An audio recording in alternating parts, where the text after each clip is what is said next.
Hello everyone, I am Nayar and I am from FEB. Today we are going to study about chemical reactions and equations. This is your first chapter in chemistry of class 10th. Okay, so आइए हम लोग सीखते हैं chemical reactions and equations के बारे में. First of all हम लोग समझते हैं कि chemical reactions क्या होते हैं. तो बेटा chemical reaction एक प्रोसेस होता है जिसमें नए सब्सटेंस फॉर्म होते हैं नए प्रॉपर्टीज के साथ. ओके तो इसको हम लोग एक एग्जांपल से समझते हैं. यहां पे अगर आप देखेंगे ये एक मैग्नीशियम रिबन है. अगर हम लोग इसको हीट करते हैं तो हमारा एक सब्सटेंस फॉर्म होता है जिसको हम लोग मैग्नीशियम ऑक्साइड बोलते हैं. तो ये मैग्नीशियम ऑक्साइड क्यों फॉर्म होता है? मैग्नीशियम को हीट करने पे मैग्नीशियम क्या होता है, ऑक्सीजन के साथ कंबाइन करता है और ये मैग्नीशियम ऑक्साइड बनता है. तो आपके दिमाग में अब ये बात आएगी कि ऐसी क्या वजह है जिसकी वजह से एक नई सब्सटेंस बन रही है विथ न्यू प्रॉपर्टीज, नए प्रॉपर्टीज के साथ. तो उसके पीछे रीजन उसके एटम्स होते हैं. तो कोई भी मैटर होता है, जैसे हमने पिछले क्लास में पढ़ा है, किसी भी मैटर की प्रॉपर्टीज उसके एटम्स डिसाइड करते हैं. तो अगर आप यहां पे देखेंगे तो मैग्नीशियम के एटम्स ये रहे और ऑक्सीजन के एटम्स ये रहे. तो जब ये दोनों सब्सटेंस आपस में रिएक्ट करते हैं तो क्या होता है, एटम्स का रीअरेंजमेंट. एटम्स क्या होता है, फिर से अरेंज हो जाते हैं, जिसकी वजह से क्या होता है, मैग्नीशियम ऑक्साइड की प्रॉपर्टीज मैग्नीशियम से भी अलग होगी और ऑक्सीजन से भी अलग होगी. चलिए और आगे बढ़ते हैं, समझते हैं. तो यहां पे आप एक केमिकल रिएक्शंस देख रहे हैं.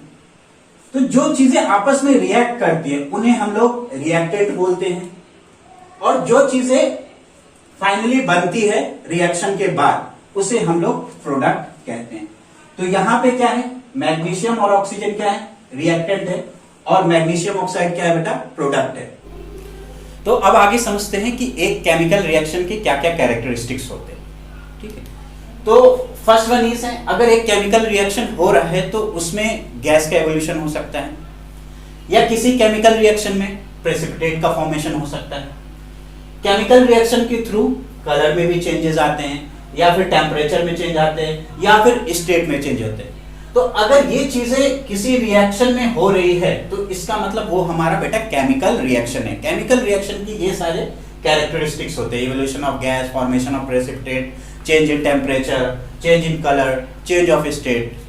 ओके, तो अब हम लोग वन बाय वन इन सारी चीजों को पढ़ते हैं. चलिए अब हम लोग फर्स्ट कैरेक्टरिस्टिक देखते हैं जो कि इवोल्यूशन ऑफ गैस. तो हम लोग एक केमिकल रिएक्शन देखेंगे जिसमें गैस का इवोल्यूशन हो रहा है. तो हमने क्या किया बेटा, जिंक लिया, जिंक का ग्रेन्यूल्स लिया. तो ग्रेन्यूल्स क्या होते हैं बेटा, ये छोटे छोटे जो सॉलिड पार्टिकल्स होते हैं इन्हें हम लोग क्या कहते हैं, ग्रेन्यूल्स कहते हैं. हमने जिंक ग्रेन्यूल्स लिया और इसमें हमने डाइल्यूट सल्फ्यूरिक एसिड डाला. तो डाइल्यूट सल्फ्यूरिक एसिड डालने के बाद क्या होता है, यहां पे गैस के बबल्स फॉर्म होते हैं, और ये जो गैस के बबल्स फॉर्म होते हैं ये आपका कौन सा गैस होता है, हाइड्रोजन गैस. तो ये आपका एक एग्जांपल ये शो कर रहा है कि यहाँ पे कौन सा गैस का इवोल्यूशन हो रहा है, एक हाइड्रोजन गैस का, यानी यहाँ पे केमिकल रिएक्शन आपका हो रहा है. अगर इसको आप केमिकल रिएक्शन में देखना चाहें तो जिंक का फॉर्मूला क्या हो गया, Zn, सल्फ्यूरिक एसिड क्या हो गया, H2SO4, और इसके अलावा क्या बनता है इधर प्रोडक्ट में, ZnSO4 मतलब जिंक सल्फेट, और ये आपका हाइड्रोजन. तो ये आपका एक एग्जांपल हो गया केमिकल रिएक्शन में जिसमें इवोल्यूशन ऑफ गैस हो रहा है. अब हम लोग दूसरा कैरेक्टरिस्टिक्स देखते हैं जिसमें फॉर्मेशन ऑफ प्रेसिपिटेट. तो प्रेसिपिटेट बेसिकली बेटा क्या होता है, एक सॉलिड प्रोडक्ट होता है जो कि सॉल्यूशन में फॉर्म होता है और जिसे हम लोग सेपरेट कर सकते हैं. तो आइए इसे हम लोग एक एग्जांपल से समझते हैं. हमने दो कंपाउंड लिया. पहला कंपाउंड हमारा पोटेशियम आयोडाइड का सॉल्यूशन है और दूसरा कंपाउंड हमारा लेड नाइट्रेट का सॉल्यूशन है. तो जब हम लोग पोटेशियम आयोडाइड और लेड नाइट्रेट को आपस में रिएक्ट करवाते हैं तो हमारा एक प्रेसिपिटेट बनता है लेड आयोडाइड का, जो कि येलो इन कलर होता है. तो यहां पे उसका रिएक्शन देख सकते हैं, पोटेशियम आयोडाइड मतलब Ki, लेड नाइट्रेट मतलब PbNO3 का होल ट्वाइस, और यहां पे आपका जो प्रोडक्ट बन रहा है KNO3, potassium nitrate and lead iodide, that is PbI2. इसी का येलो प्रेसिपिटेट को हम लोग शॉर्ट में PPT लिख सकते हैं. तो यहां पे इस रिएक्शन में लेड आयोडाइड का येलो प्रेसिपिटेट बन रहा है। तो आइए अब हम लोग देखते हैं केमिकल रिएक्शन जिसकी वजह से कलर में चेंजेस आते हैं। तो हमने क्या किया, एक सॉल्यूशन लिया KMnO4 का। KMnO4 is your potassium permanganate. तो KMnO4 का जो सॉल्यूशन होगा वो पर्पल इन कलर होगा। तो जब हम लोग इसमें क्या करते हैं, सिट्रिक एसिड मिक्स करते हैं। तो सिट्रिक एसिड मिक्स करने की वजह से क्या होता है बेटा, इसका जो पर्पल कलर है वो धीरे धीरे कम होते होते, धीरे धीरे फेड होते होते ये क्या कलरलेस हो जाता है। तो और हमें सिट्रिक एसिड कहां से मिलेगा बेटा, लेमन से मिलेगा। तो हमने पोटेशियम परमैंगनेट का सॉल्यूशन लिया, उसमें लेमन के फ्यू ड्रॉप्स डाल दिए, तो क्या होगा, हमारा पर्पल कलर जो है वो धीरे धीरे कलरलेस हो जाएगा। तो ये एक एग्जांपल हो गया आपका जहां पे केमिकल रिएक्शन की वजह से कलर में चेंजेस आ रहे हैं। ओके, तो हम दूसरा रिएक्शन समझते हैं जहां पे कलर में चेंजेस आते हैं। तो हमने पोटेशियम डाइक्रोमेट का सॉल्यूशन लिया जो कि ऑरेंज इन कलर, और उससे हमने सल्फर डाइऑक्साइड गैस पास करवाया। तो बेटा क्या होता है, सल्फर डाइऑक्साइड पास करवाने की वजह से क्या होता है, पोटेशियम डाइक्रोमेट सॉल्यूशन का जो ऑरेंज कलर होता है वो बेटा ग्रीन कलर में चेंज हो जाता है। तो ये दो एग्जांपल्स मैंने आपको बताए जिसमें केमिकल रिएक्शन की वजह से बेटा कलर में चेंज हो रहा है। तो अब हम लोग एक केमिकल रिएक्शन देखते हैं जहां पे चेंज इन टेम्परेचर हो रहा है, टेम्परेचर में चेंज हो। ओके, तो हमने एक बीकर लिया, बीकर में हमने एक कंपाउंड लिया कैल्शियम ऑक्साइड, और कैल्शियम ऑक्साइड लिया और इसमें हमने क्या किया बेटा, वाटर ऐड किया। तो कैल्शियम ऑक्साइड में वाटर ऐड करने की वजह से क्या होता है कि अगर आप इस बीकर को टच करेंगे तो आपको हीट फील होगा। इसका मतलब जब ये दो सब्सटेंस आपस में रिएक्ट कर रहे हैं तो हीट प्रोड्यूस हो रहा है। तो ये आपका एक एग्जांपल हो गया कि यहां पे एक केमिकल रिएक्शन की वजह से टेम्परेचर में चेंजेस आ रहे हैं। अगर आपको पिछला रिएक्शन याद हो जो मैंने आपको बताया था कि अगर जिंक का रिएक्शन हम लोग डाइल्यूट सल्फ्यूरिक एसिड से करवा रहे हैं तो क्या होता है, हाइड्रोजन गैस रिलीज हो रहा था वहां पे। तो वो एक ऐसा एग्जांपल है रिएक्शन का जहां पे हाइड्रोजन गैस रिलीज हो रहा है, साथ ही साथ अगर आप उस फ्लास्क को टच करते हैं तो आपको क्या होता है बेटा, हीट फील होता है। तो वो जिंक का रिएक्शन अगर हम लोग डाइल्यूट सल्फ्यूरिक एसिड से करवा रहे हैं तब भी वहां भी क्या हो रहा है, उस रिएक्शन में भी बेटा टेम्परेचर में चेंज हो रहा है। तो ये दो एग्जांपल्स हो गए जहां पे टेम्परेचर में चेंज आ रहे हैं, किसकी वजह से, केमिकल रिएक्शन की वजह से। ओके, अब हम लोग एक एग्जांपल देखते हैं जहां पे स्टेट में चेंज आ रहे हैं। तो हम लोग पिछले क्लास में पढ़ते हैं कि 3 स्टेट्स होते हैं, solid, liquid and gas. Okay, तो हमने कैंडल लिया और कैंडल को हमने बर्न किया। तो कैंडल हमारा क्या है बेटा, सॉलिड फॉर्म में। तो कैंडल को जब हम बर्न करते हैं तो क्या होता है, ये सॉलिड स्टेट से किस में चेंज होता है, लिक्विड स्टेट में। ओके, एंड गैस स्टेट में। तो अगर कैंडल को बर्न करने का एक एग्जांपल ये बता रहा है कि कैंडल को बर्न करने से हमारा क्या हो रहा है, स्टेट चेंज हो रहा है from solid to liquid and gas. Okay, तो बेसिकली क्या होता है, कैंडल आपका क्या होता है, हाइड्रोकार्बन होता है। कैंडल आपका क्या होता है बेटा, हाइड्रोकार्बन होता है। और किसी भी हाइड्रोकार्बन को हम लोग बर्न करते हैं तो क्या होता है, कार्बन डाइऑक्साइड और वाटर फॉर्म होता है। तो कार्बन डाइऑक्साइड क्या हो गया बेटा, हमारा गैस हो गया, और वाटर क्या हो गया बेटा, हमारा लिक्विड हो गया। तो यहां पे इस हाइड्रोकार्बन को बर्न करने की वजह से क्या हो रहा है, इसका जो सॉलिड स्टेट है वो किस में चेंज हो रहा है, लिक्विड एंड गैस में। तो आइए अब हम लोग पढ़ते हैं किसके बारे में, केमिकल इक्वेशन के बारे में। तो केमिकल इक्वेशन क्या होता है, अगर हम किसी भी केमिकल रिएक्शन को कंपाउंड के या एलिमेंट्स के फॉर्मूले के साथ रिप्रेजेंट करते हैं तो वो क्या हो जाता है बेटा, हमारा केमिकल इक्वेशन। तो सपोज अगर मैंने ओरली ऐसे बोला कि जिंक और सल्फ्यूरिक एसिड का रिएक्शन अगर होता है तो जिंक सल्फेट बनता है और आपका हाइड्रोजन बनता है। तो इस रिएक्शन को जब हम रिप्रेजेंट थ्रू फॉर्मूलेज करते हैं तो वो क्या होता है बेटा, हमारा केमिकल इक्वेशन होता है। तो जिंक का बेटा क्या हो गया, सिंबल Zn।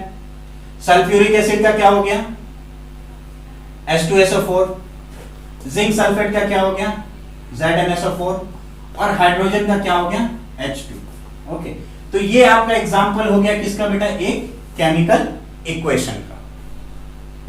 ओके बेटा, तो अब हम लोग एक एग्जांपल लेते हैं जहां पे हम लोग एक अनबैलेंस्ड केमिकल इक्वेशन को हम लोग बैलेंस करेंगे। तो कोई भी इक्वेशन बैलेंस्ड है या अनबैलेंस्ड, उसको देखने के लिए हम लोग क्या करते हैं, रिएक्टेंट साइड और प्रोडक्ट साइड में नंबर ऑफ एटम्स देखते हैं। तो हमने जो भी एलिमेंट लिया है उसके एटम्स रिएक्टेंट और प्रोडक्ट में सेम होने चाहिए। इसको अगर आप देखेंगे, यहां पे हाइड्रोजन के 2 एटम हैं, ओके, और ऑक्सीजन के 2 एटम हैं। अगर हम प्रोडक्ट साइड में देखेंगे तो हाइड्रोजन के 2 हमें मिल गए, इधर भी 2 हाइड्रोजन के और इधर भी 2, लेकिन ऑक्सीजन के इधर 2 एटम्स हैं जबकि यहां पे 1 एटम। तो इसका मतलब ये केमिकल इक्वेशन अनबैलेंस्ड है क्योंकि एलिमेंट्स के एटम डिफरेंट हो रहे हैं। तो इसको अगर हमें बैलेंस करना है तो हम लोग बैलेंस्ड कैसे करेंगे? अब इसको देखिए, हमने क्या किया, ये लेफ्ट साइड में हमने क्या किया, 2 पुट किया। तो 2 पुट करने की वजह से क्या होता है, जो आपके ये एटम्स के जो नंबर होते हैं इसका मल्टीप्लिकेशन लेफ्ट साइड में जो हमने नंबर रखा है उसके साथ होता है। तो 2 2 जा हाइड्रोजन के 4 हो गए, ऑक्सीजन के 2 हो गए, यहां पे सेम 2 2 जा 4, ओके। और हम जो लेफ्ट साइड में नंबर पुट करते हैं उसका मल्टीप्लिकेशन हर एक एलिमेंट के साथ होता है। तो यहां पे ऑक्सीजन के 1 थे और इसका मल्टीप्लिकेशन 2 से हो गया, तो ऑक्सीजन के अब कितने एटम्स हो गए, 2। तो अगर अब देखेंगे हाइड्रोजन के 4 एटम्स, ऑक्सीजन के 2 एटम्स, इधर हाइड्रोजन के 4 एटम्स, ऑक्सीजन के 2 एटम्स, इसका मतलब अब ये केमिकल इक्वेशन आपका बैलेंस्ड केमिकल इक्वेशन है। तो बेटा हम लोग कुछ एग्जांपल्स उठाते हैं और उसको हम लोग क्या करेंगे, केमिकल इक्वेशन को बैलेंस करेंगे। फॉर एग्जांपल मीथेन, अगर मीथेन को हम लोग बर्न करते हैं तो मीथेन क्या करता है, ऑक्सीजन के साथ कंबाइन करके कार्बन डाइऑक्साइड और वाटर प्रोड्यूस करता है। तो मीथेन हो गया आपका CH4 plus O2 gives CO2 and water. तो क्या ये केमिकल इक्वेशन बैलेंस्ड है? तो बैलेंस है कि नहीं ये देखने के लिए हम क्या करेंगे, सारे एलिमेंट्स के नंबर ऑफ एटम्स देखेंगे। तो कार्बन 1, कार्बन 1, हाइड्रोजन 4, हाइड्रोजन 2। इसका मतलब ये अभी हमारा केमिकल इक्वेशन बैलेंस्ड नहीं है। तो हम क्या करते हैं, इसको बैलेंस करते हैं। हाइड्रोजन 4 है तो यहां पे मुझे अगर हाइड्रोजन 4 करना तो हम क्या करेंगे, यहां पे 2 पुट करेंगे, ठीक है, ओके बेटा। तो अब हमने देखा यहाँ पे कार्बन 1 हो गया, हाइड्रोजन 4 हो गया। अब लेकिन क्या हो रहा, ऑक्सीजन प्रोडक्ट साइड में ये 2 और ये वाला 2, यानी ऑक्सीजन अभी हमारा प्रोडक्ट साइड में क्या है, 4 है। ऑक्सीजन आपका प्रोडक्ट साइड में क्या बेटा, 4 है। और इधर कितने हमारे ऑक्सीजन के एटम्स हैं, 2 है। तो हमें इसको 4 करने के लिए क्या करना पड़ेगा, यहाँ 2 का मल्टीप्लिकेशन करना पड़ेगा। तो अब क्या हो गया बेटा, ये वाला केमिकल इक्वेशन बैलेंस्ड हो गया, जिसमें सारे नंबर के, सारे एलिमेंट्स के number of atoms reactant side और प्रोडक्ट साइड दोनों में सेम है। तो अब हम लोग एक और केमिकल रिएक्शन लेते हैं जिसको हम लोग केमिकल इक्वेशन में लिखेंगे, ओके, और पता करेंगे कि वो हमारा केमिकल इक्वेशन बैलेंस्ड है कि नहीं है। तो हमने एक कंपाउंड लिया CuSO4 कॉपर सल्फेट, और इसका रिएक्शन हम लोगों ने सोडियम हाइड्रोक्साइड के साथ करवाया, ओके। तो ये रिएक्शन होने के बाद क्या होता है, हमारा जो कंपाउंड बनता है CuH का होल ट्वाइस, ये आपका कॉपर हाइड्रोक्साइड हो गया, और हमारा एक कंपाउंड बनता है Na2SO4, that is your sodium sulphate. तो अब देखते हैं ये बैलेंस्ड है कि नहीं है। तो इसके लिए हम लोग क्या करते हैं बेटा, रिएक्टेंट साइड में नंबर ऑफ एटम्स काउंट करेंगे और हम लोग क्या करेंगे, प्रोडक्ट साइड में नंबर ऑफ एटम्स काउंट करेंगे। अगर दोनों साइड में एलिमेंट्स के नंबर ऑफ एटम्स इधर और इधर सेम है तो हमारा केमिकल इक्वेशन बैलेंस्ड है। अगर नहीं बैलेंस्ड है तो हम लोग बेटा इसको बैलेंस करेंगे, ओके। तो हमने रिएक्टेंट को R लिख दिया और प्रोडक्ट को P लिख दिया, और इधर हमने सारे एलिमेंट्स के नाम लिख दिए। कॉपर है तो कॉपर रिएक्टेंट में कितने हैं, 1, प्रोडक्ट में कितना है, 1, ओके। सल्फर देखें, सल्फर इधर है 1 और यहां भी है 1, तो 1 लिख दिया। ऑक्सीजन, ऑक्सीजन इधर है 4 + 5, ओके।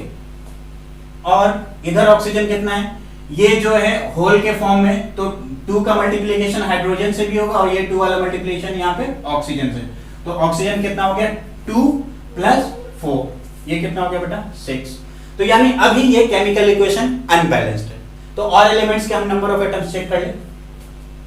ऑक्सीजन हो गया, ओके। अब हमारा बचा बेटा इधर सोडियम। सोडियम इधर 1 है और इधर कितने सोडियम है, 2 है, अब इस लास्ट में बचा हमारा बेटा हाइड्रोजन। हाइड्रोजन रिएक्टेंट साइड में 1 है और प्रोडक्ट साइड में हमारे कितने हाइड्रोजन है? 2 है। तो अब हम लोग इस अनबैलेंस्ड केमिकल इक्वेशन को हम लोग क्या करेंगे बेटा? बैलेंस्ड करेंगे। तो सपोज हमें क्या करना, सोडियम जो रिएक्टेंट साइड में कितने हैं? 2 हैं और यहां पे 1 है, तो यहां पे सोडियम को हमको क्या करना पड़ेगा बेटा? 2 करना पड़ेगा। तो हमने क्या किया, यहां पे 2 का मल्टीप्लीकेशन कर दिया, यहां पे हमने 2 पुट कर दिया। अब कितने हो गए यहां पे? सोडियम 2 हो गए। ओके, तो अब हम लोग काउंट करते हैं कि हमारा केमिकल इक्वेशन बैलेंस्ड हुआ कि नहीं हुआ। तो हमने रिएक्टेंट लिख दिया और प्रोडक्ट लिख दिया। कॉपर में तो कोई चेंजेस नहीं है, 1 1। ओके, सल्फर में 1 1।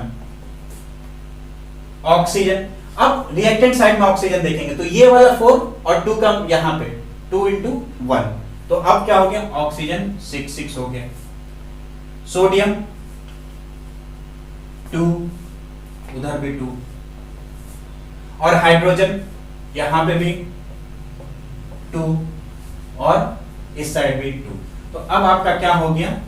ये वाला केमिकल इक्वेशन, यहां पे सोडियम हाइड्रोक्साइड के पास में 2 पुट करने से क्या हो गया?